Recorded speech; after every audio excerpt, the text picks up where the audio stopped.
शेरों का मार्ग है, सूरवीरों का। पूरे विश्व को ताल ठोक के परास्त करने वालों का ये मार्ग है। पूरे विश्व को, एक भी हमारा कोई सहयोगी नहीं है।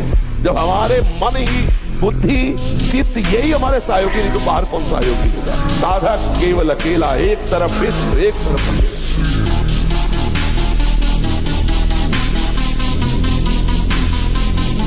साधक केवल अकेला, आना नहीं कभी। किस बात के लिए घबरा रहे हो? तुम्हारा क्या चला जाएगा जो तुम घबरा रहे हो? क्या चला जाएगा? ये तुम्हारा था नहीं जिसे तुम अपना मानो। तनाव मुक्त चेहरा जानते हो किसका होता है? जिसमें संयम होता है, जो सत्य मार्ग, वो तनाव मुक्त। मुख प्रसन्न तन तेज विराजा, कीने रामचंद्र कर काजा। मुख प्रसन्न होता है क्योंकि भगवान भगवत कार्य में लगा है ना।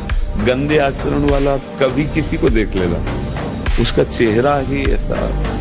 अब कितनी नव किशोर अवस्था, बिजली की तरह शरीर में स्फूर्ति, एकदम चमकता हुआ चेहरा।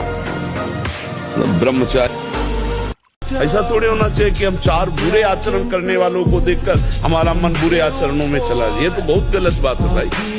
ये इस बात का सपोर्ट नहीं होना चाहिए कि हमारे चार दोस्त गलत हैं तो मेरा मन गलत करने को करे।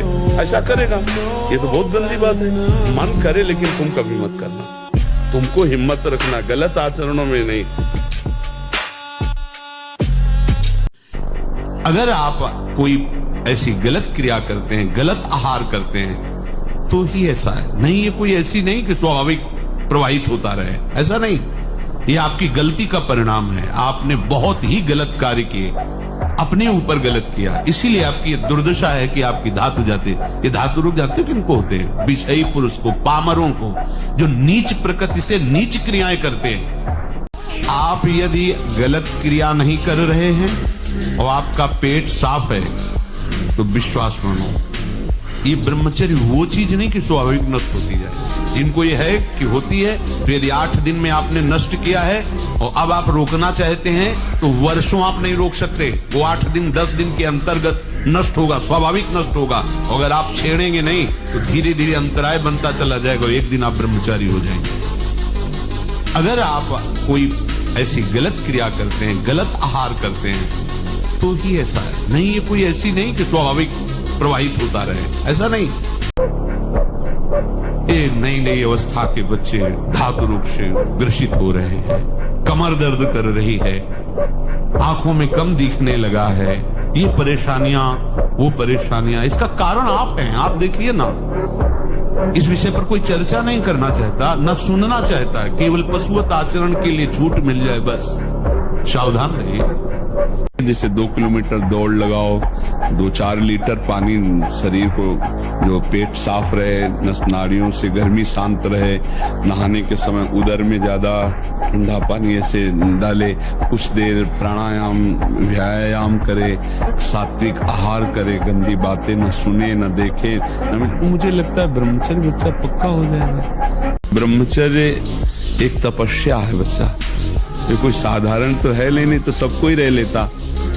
एक तपस्या है। सात्विक भोजन, कब्ज न रहना, प्राणायाम व्यायाम, और ये पक्का समझना कि मुझे किसी भी स्थिति में ब्रह्मचर्य भंग नहीं करना।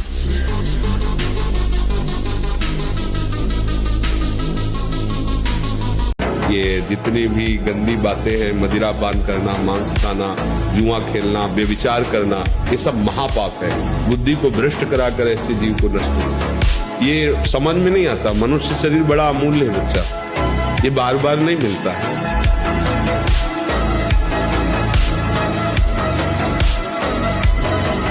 थोड़ी देर के लिए काम क्रोध विकल कर रहे हैं, सह लो, ये नष्ट हो जाएंगे। उनका महत्व, अरे काम आ गया, अरे क्रोध आ गया, चुप शांत, वो नष्ट हो जाएंगे, अपने आप नष्ट हो जाएंगे। उनकी सत्ता ही नहीं, वो ज्यादा देर नहीं टिकेंगे। आप टिकाओगे तो टिक जाएंगे। आप आसन बिछा कर बैठा लोगे, सत्ता दोगे, सत्ता काम आया, उसी का चिंतन कर रहे हैं, उसी के अनुकूल आचरण करने लगे, उसी की तरह वार्ता व्यवहार करने लगे, भ्रष्ट कर देगा, नष्ट कर देगा। निराश तो नहीं होना, ये हमारी प्रार्थना है। साधक कभी निराश न हो कि अब क्या होगा, अब तो मैं हार गया। कुछ नहीं हारे, एक नया अनुभव मिला हारने से। जानबूझ के मत हारना, अनुभव नहीं मिलेगा। फिर अगर फिसल गए हो तो अनुभव मिलेगा। कहां से फिसला, क्यों फिसला?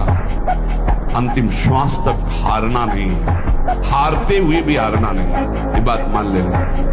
मैं हर बार कमर कसूंगा, अब की शायद जीत जाऊं, अब की शायद जीत जाओगे, निकल जाओगे। ये बात आप जरूर स्वीकार करें कि सोते समय आपको बहुत सावधान रहना है। और प्रायः गलती सोते समय करते हैं उपासक की, कोई प्रपंच की बात याद करते हुए या मोबाइल देखते हुए या कोई गंदी चेष्टाओं का चिंतन, आपकी रात बेकार चली जाएगी। अगर गंदी चेष्टा हो गई तो सुबह भी बेकार हो जाएगी, दिन भी बेकार हो जाएगा, निरुत्साहित हो जाओगे। जब आप गंदी बात कहीं देखोगे तो आपके अंदर वैसे ही चिंतन बनेगा, वो ऐसे ही लगेगा मैं भी ऐसा करूं, मैं भी ऐसा भोगूं, मैं भी ऐसा देखूं। मान लीजिए आप, जब हमारे शास्त्र कहते हैं कि पशु पक्षियों के मैथुन को भी नहीं देखना है, अगर ऐसा एक बार दृष्टि पड़े तो मानसिक प्रणाम करके दोबारा दृष्टि न देना। वो आप मोबाइल में ऐसी चेष्टाएं देखोगे, कैसे आप भगवत भजन करोगे, कैसे भगवत प्राप्ति का उद्देश्य रख पाओगे? हम खुद फंस गए हैं, कोई हमें नहीं फांसे, हम खुद फंस गए हैं, सुख मानकर खुद फंस रहे। आप अच्छे से विवेक से बताओ, कौन सा ऐसा सुख है जो स्थायी है, जो हमको सदा प्रसन्न रख सकता है, जो हमें क्लेश रहित कर सकता है? एक भी सुख बताओ। हम खुद फंसे भैया, हमें कोई नहीं फंसाए। कोई अगर हमें फंसा सकता है तो हम खुद फंसे, हम ही फंसाने वाले, हम ही मुक्त होने वाले। गुरु को देखो, गुरु के वचनों को सुनो, उनके दिखाए मार्ग पर चलो। अगर कोई बाल बांका कर दे तो सभा में खड़े होकर बता देना। ये भ्रम है कि हम पहले भोग लेते हैं फिर वैराग्य धन, ये भ्रम है। जितना भोगोगे उतने ही कमजोर होते जाओगे, तुम्हारी आध्यात्मिक शक्ति क्षीण होती जाएगी और तुम्हारा संकल्प बनता जाएगा भोगों का। फिर निकल पाना केवल गुरु हरि कृपा के ही, अन्य कोई नहीं निकल पाता, आज तक नहीं निकल पाए, यही दलदल है। अब भागो, सूखे में आ गए हो, पीछे कदम मत बढ़ाना। जिस दलदल से आए हो अगर उधर गए तो फिर अब नहीं निकल पाओगे। पता नहीं कितने युग व्यतीत हो जाएंगे, सावधान। ऐसा नहीं कि आप जो कर रहे हैं कोई देख नहीं रहा, कोई हिसाब किताब नहीं, जो कर रहे हैं अवश्य में उपभोग करते हैं। बहुत सावधान। प्राण भले चले जाएं, पराई स्त्री का काम भाव से।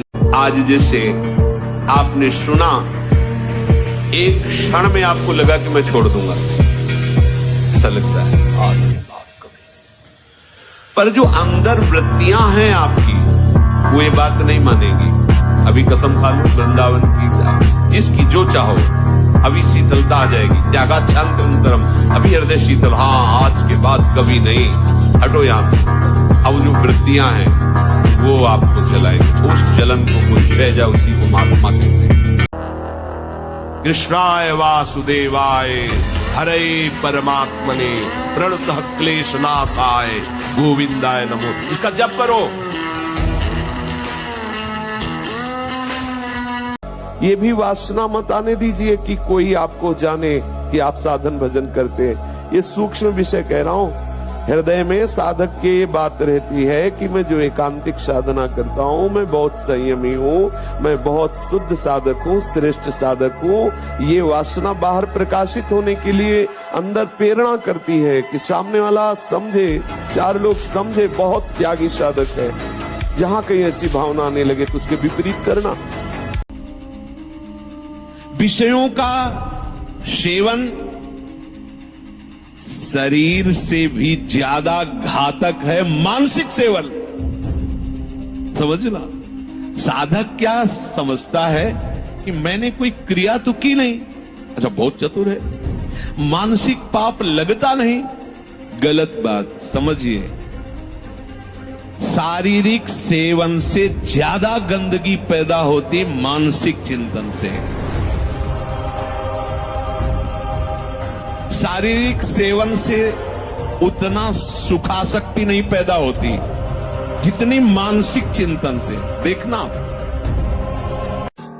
आप ऐसा स्वभाव बनाइए कि यदि एक कमरे में आपको बहुत काल तक अकेला रहना पड़े, ना किसी से मिलना, ना किसी को देखना, ना बोलना, तो आप रह सकें। इतना एकांत प्रिय स्वभाव बनाइए। बहुत स्वभाव आपका गंभीर होना चाहिए, एकांत प्रिय होना चाहिए। को अपनी बहन ईर्ष्या किससे होती है? ईर्ष्या कभी अपने से आपने की है क्या? आप विचार करके दें। ईर्ष्या सदैव पराये से होती है। समझना हमारी बात को। जब आप किसी को पराया समझेंगे तो ईर्ष्या हो जाएगी, और अगर अपना देखें तो फिर ईर्ष्या नहीं होगी। हम कितने भी लोग हों, सब एक ही बाप के बच्चे हैं। हमारा सबका एक ही कुल है। हम सब एक ही बाप से पैदा हुए, एक ही कुल के हैं। जितने भी जीव हैं, सुअर, कुत्ता, गधा, हाथी, भूत, प्रेत, मनुष्य, सांप, बिच्छू, सब, हम सबका वास्तविक पिता एक ही परमात्मा है, दूसरा कोई नहीं। ब्रह्मचर्य धारण करने वाले कोई बादाम, हलवा, घी की जरूरत ही नहीं भाई। बिल्कुल सच्ची बात है। जैसे तप्त भूमि में पैर कैसे पड़ता है, ऐसी बिजली रहती ब्रह्मचारी के शरीर, बिजली।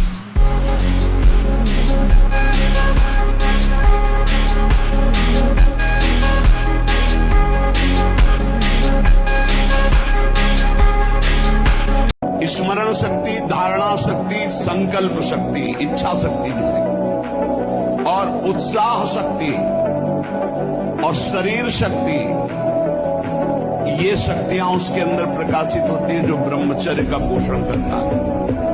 एक नूर उसके चेहरे पे झलकता है जो ब्रह्मचर्य को धारण करता है। एक नवीन आकर्षण, बालवत चेहरा, एक आकर्षण।